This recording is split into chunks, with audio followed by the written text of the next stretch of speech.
Sir, ಇನ್ನು ದರ್ಶನ್ ವಿಚಾರವಾಗಿ ಜೈಲಾಧಿಕಾರಿಗಳು ಕೆಲವೊಂದು ರೂಲ್ಸ್ ಗಳನ್ನ ಏನು ಗಾಳಿಗೆ ತೂರಿದ್ದಾರೆ ಅನ್ನುವಂಥದ್ದನ್ನ ನೀವು ಈಗಾಗಲೇ ಹೇಳಿದ್ರಿ. ಸೊ ಇನ್ನು ಇದೇ ವಿಚಾರ ಚಾರ್ಜ್ ಶೀಟ್ ಸಲ್ಲಿಕೆ ಆಗುವ ಟೈಮಲ್ಲಿ ದರ್ಶನ್ ಅವರಿಗೆ ಎಷ್ಟರ ಮಟ್ಟಿಗೆ ಕಂಟಕ ಆಗ್ಬಹುದು ಅಂತ?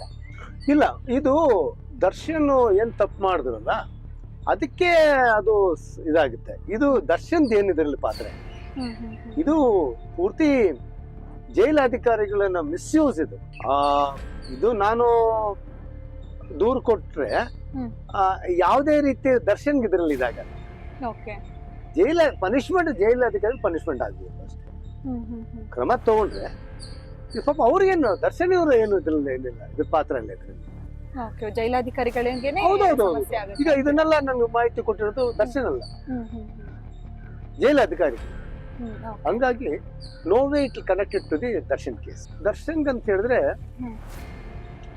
ಅದು ಸಾಕ್ಷಿಗಳೆಲ್ಲ ಸರಿ ಹೇಳಿದ್ರೆ ವಿಲ್ ಬಿ ಕನೆಕ್ಟೆಡ್. ಆಮೇಲೆ ಕೋರ್ಟ್ ಅಲ್ಲಿ ಏನಾಗುತ್ತೆ ಅಂತ ಹೇಳಿದ್ರೆ there are types of punishments.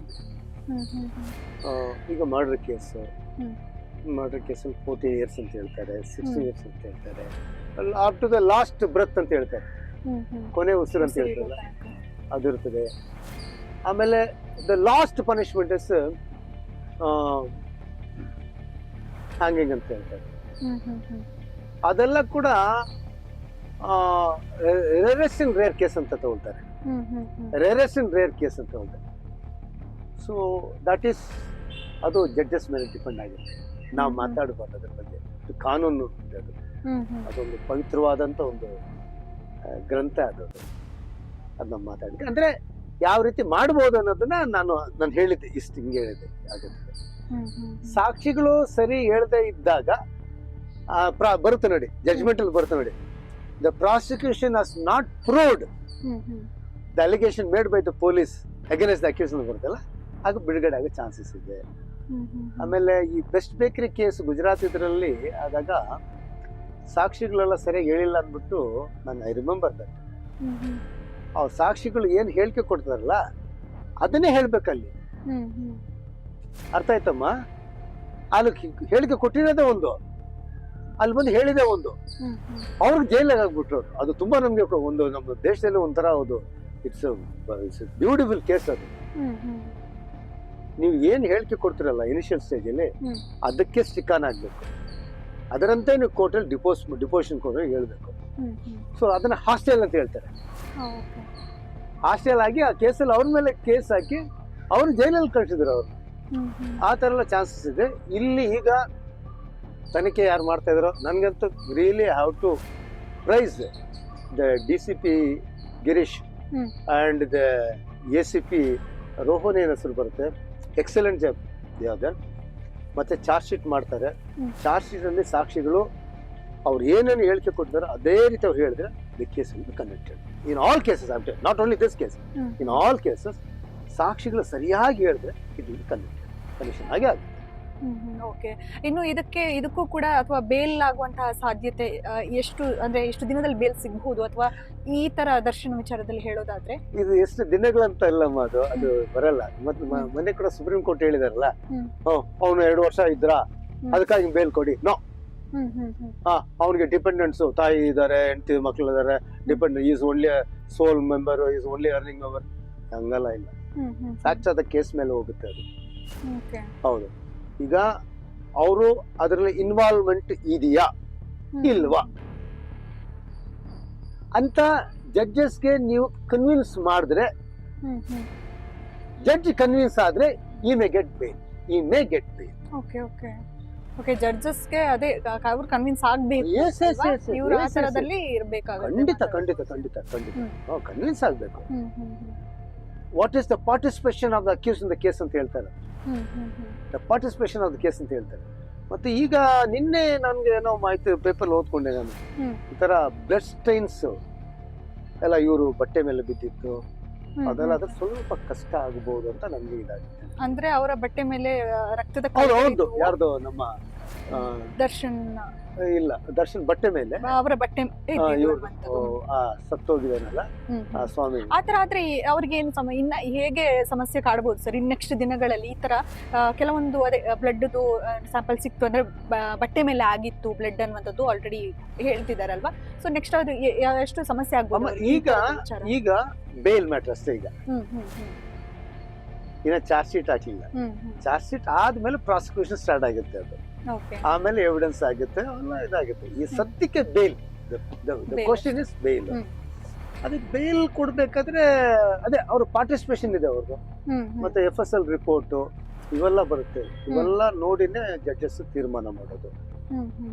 Advocates again I want to tell the advocates appearing on behalf of Darshan has to convey the judge your participation illa anta madre you will get paid, or otherwise it is very difficult.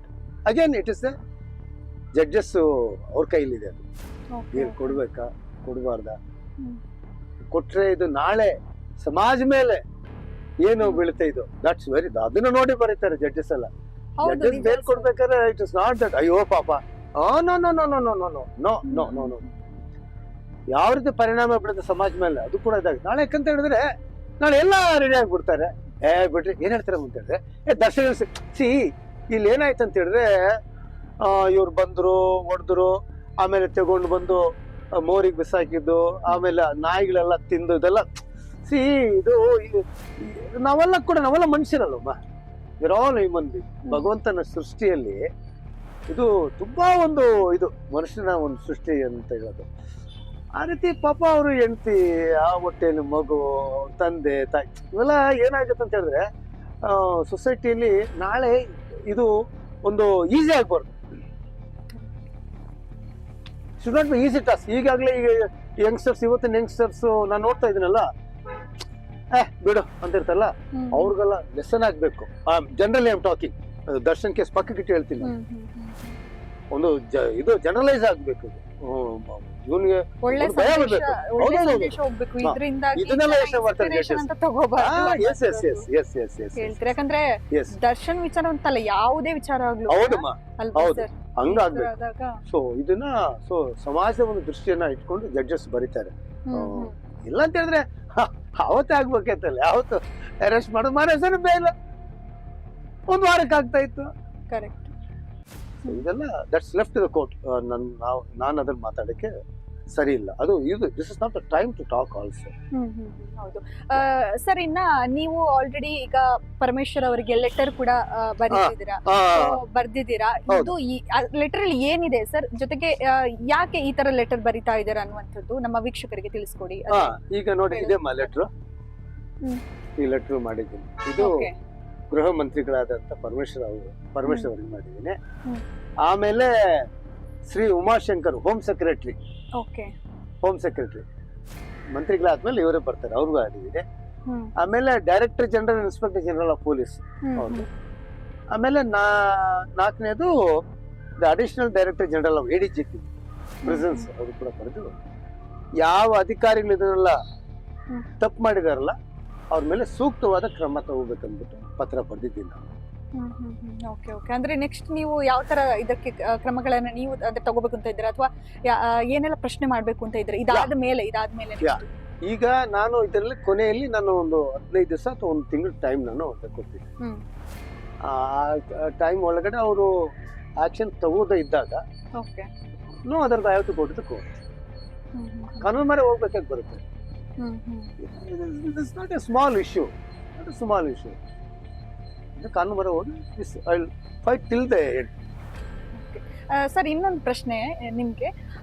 ಈ ತರದ ವಿಚಾರಗಳು, ಅದೇ ದರ್ಶನ್ ಅವರ ವಿಚಾರಗಳು, ನೀವು ಇದನ್ನ ಪ್ರಶ್ನೆ ಮಾಡುವಂತ ಒಂದು ಧೈರ್ಯ, ಅಂದ್ರೆ ಯಾಕಂದ್ರೆ ಇಷ್ಟೊಂದು ಧೈರ್ಯವಾಗಿ ಪ್ರಶ್ನೆ ಮಾಡ್ತಾ ಇದ್ದೀರಾ, ಅಥವಾ ಈ ತರ ಎಲ್ಲ ನಡೀತಾ ಇದೆ, ಅಕ್ರಮಗಳು ನಡೀತಾ ಇದೆ ಜೈಲಲ್ಲಿ ಅನ್ನುವಂಥದ್ದನ್ನ ಕೂಡ ಹೇಳಿದ್ರಿ.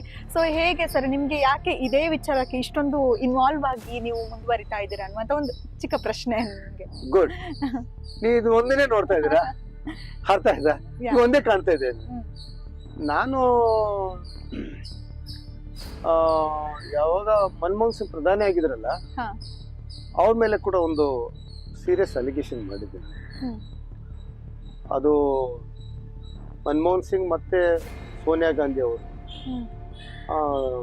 UPA 2 ಅಂತ ಇತ್ತು. ಓಕೆ. ಅವಾಗ ಸಾಮಾನ್ಯ ಜನರಿಗೆ ನಮ್ಗೆಲ್ಲ ಸಿಲಿಂಡರ್ ಒಂದೇ ಕೊಡ್ಬೇಕು ಎರಡೇ ಕೊಡ್ಬೇಕಂತ ಬಂದಾಗ ಅದೊಂದು ಇಶ್ಯೂ ಅಂತ ಓದಿದೆ. ಓಕೆ. ಅದೆಲ್ಲ ನನಗೆ ಜಯನೂ ಆಯ್ತು ನನಗೆ. ಆಮೇಲೆ ಜನರಲ್ಲಿ ನಾನು ಈ ಕನ್ಸ್ಯೂಮರ್ ಕೋರ್ಟ್ಸ್ ಕೇಸಸ್ ಫೈಲ್ ಮಾಡ್ತೀನಿ. ₹1 ಮಾತ್ರ ಆಗ್ತೀನಿ. ಅದು ತುಂಬಾ ಒಳ್ಳೆ ಕೇಸಸ್, ಇಂಟ್ರೆಸ್ಟಿಂಗ್ ಕೇಸಸ್ ತಗೊಂಡಿದ್ದೀನಿ. ಅದರಲ್ಲಿ ಅಡಿಗಾಸ್ ಹೋಟ್ಲ್ ಅಂತ ಒಂದಿತ್ತು, ವೆರಿ ಬಿಗ್ ಆರ್ಗನೈಸೇಷನ್. ಅದು ತುಂಬಾ ಒಂದು ಇದೇ ಆಯ್ತು, ಎಲಾಬ್ರೇಟ್ ಮಾಡಿದ್ರೆ ಇಟ್ ಟೇಕ್ಸ್ ಟೈಮ್. ಆ ಕೇಸ್ ನಾನು ಡೆಲ್ಲಿವರೆಗೂ ಫೈಟ್ ಮಾಡಿದೆ. ಅದು ಅಲ್ಲಿವರೆಗೂ ಅದು ನನ್ನ ಫೇವರ್. ಹೇಗೆ ಸರ್, ಅಂದ್ರೆ ಈ ಚಾಲೆಂಜ್ಗಳನ್ನೆಲ್ಲ ಫೇಸ್ ಮಾಡ್ಬೇಕಾದ್ರೆ ಒಂದಿಷ್ಟು ದಿಟ್ಟತನ ಕೂಡ ಬೇಕಾಗುತ್ತೆ ಯಾರಿಗಾದ್ರೂ ಕೂಡ ಅಷ್ಟೇ. ಅಂದ್ರೆ ಇದಂದ್ರೆ ಚಿಕ್ಕ ಪುಟ್ಟ ವಿಷಯ ಅಲ್ಲ, ದೊಡ್ಡ ದೊಡ್ಡ ವ್ಯಕ್ತಿಗಳೇ ಸಮಾಜದಲ್ಲಿ ಹೆಸರು ಪಡೆದವರ ವಿರುದ್ಧವೇ ಅಥವಾ ಈ ತರ ವಿಚಾರಗಳು ನಡೀತಾ ಇದೆ ಅನ್ನುವಂಥದ್ದನ್ನ ನೀವು ಜನಗಳಿಗೆ ತಿಳಿಸ್ಕೊಡ್ತಾ ಇದ್ದೀರಾ. ಸೊ ಈ ಚಾಲೆಂಜ್ ಅನ್ನ ನೀವು ಹೇಗೆ ತಗೊಳ್ತೀರಾ ಅಂತ ಅನ್ನುವಂಥದ್ದು. ಈ ಭೂಮಿ ನಾನು ಬಹಳ ಸಣ್ಣ ಮನುಷ್ಯ. ನಾನು ಅದೇನು ಹೇಳ್ತಾರಲ್ಲ, ಏನು ಸಾಸಿವೆ ಕಾಳಷ್ಟು ಕೂಡ ಯೋಗ್ತಿಲ್ಲ. ಈ ಭೂಮಿಯಲ್ಲಿ ಬುದ್ಧ ಹುಟ್ಟಿದ ಭೂಮಿ ಅಮ್ಮ ಇದು, ಬಸವಣ್ಣ ಹುಟ್ಟಿದ ಭೂಮಿ ತಾಯಿ ಇದು, ಮಹಾತ್ಮ ಗಾಂಧಿ ಹುಟ್ಟಿದ ಭೂಮಿ, ಎಲ್ಲದಕ್ಕಿಂತ ಮೇಲೆ ಬಾಬಾ ಸಾಹೇಬ್ ಅಂಬೇಡ್ಕರ್ ಹುಟ್ಟಿದ ಭೂಮಿ ಇದು. ಅರ್ಧ ಅವರೆಲ್ಲ ತ್ಯಾಗ. ಚಂದ್ರ ಬೋಸ್ ಅವರಿದ್ರು, ಎಂತ ಇವರೆಲ್ಲ ಈಗಲೂ ಇದ್ದಾರೆ. ದೇರ್ ಆರ್ ಗ್ರೇಟ್ ಪರ್ಸನ್ಸ್ ಇದ್ದಾರೆ. ಈಗ ಇವರು ಯಡಿಯೂರಪ್ಪ ಮೇಲೆ ಕೇಸ್ ಹಾಕಿರೋದು ಪೆಂಡಿಂಗ್ ಇದೆ. ಅದು ನಡೀತಾ ಇದೆ ಕೇಸ್. ನಿನ್ನೆ ಇತ್ತು, ನಿನ್ನೆ ಇತ್ತು ಕೇಸ್ ಅದು. ಆಮೇಲೆ ಜನಾರ್ದನ್ ರೆಡ್ಡಿ ಅವ್ರ ಮಗಳು ಮದುವೆ ಮಾಡ್ತಾರೆ. ಯಾವಾಗ ಮಾಡುದಂತ ಹೇಳಿದ್ರೆ ಈ ಡಿಮಾನಿಟೈಸೇಷನ್ ಪೀಕ್ ಟೈಮ್. ಯಾರ ಜೋಬಲ್ಲಿ ₹10 ಇರ್ಲಿಲ್ಲ. ಹೌದು, ನಾನು ಕೋಟೀಶ್ವರನೇ, ಲಕ್ಷಪತಿನೇ. ₹10 ಇರ್ಲಿಲ್ಲ. ಆ ಟೈಮಲ್ಲಿ 100 ಕೋಟಿ ಹಾಕಿ ನಮ್ಮ ಅರಮನೆ ಮೈದಾನದಲ್ಲಿ ಮಗಳು ಮದುವೆ. ಒಂದು ಪೀಕ್ ಡಿಮಾನಿಟೈಸೇಷನ್.